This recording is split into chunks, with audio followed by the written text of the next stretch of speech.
விவாகரத்து வழக்கு ஒன்று நீதிமன்றத்துக்கு வருகிறது. கணவன் மனைவி இருவரும் மருத்துவர்கள்.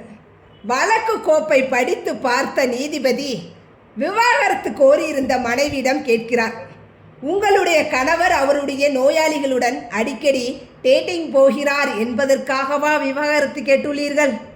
அதற்கு அந்த பெண் ஆமாம் என்பதை போல தலையாட்டி பதில் சொல்கிறார். என்னால் அந்த கருமத்தை சகித்து கொள்ளவே முடியலை.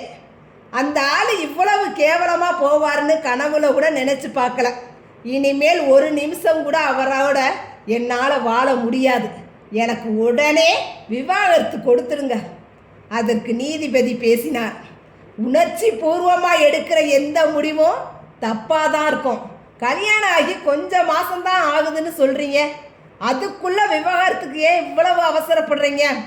உங்கள் கணவர்கிட்ட அன்பாக பேசி அவரை திருத்த பாருங்க.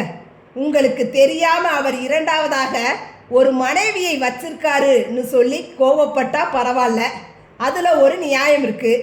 வெறுமனே நோயாளிகளோட டேட்டிங் போகிறதுக்கெல்லாம் இவ்வளவு பதட்டம் ஆவீங்களா?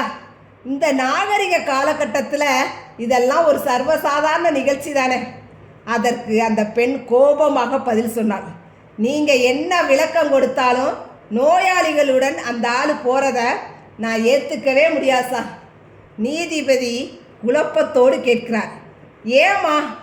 அவள் நிதானமாக பதில் சொன்னாள், ஏன்னா அந்த ஆள் ஒரு கால்நடை மருத்துவர்.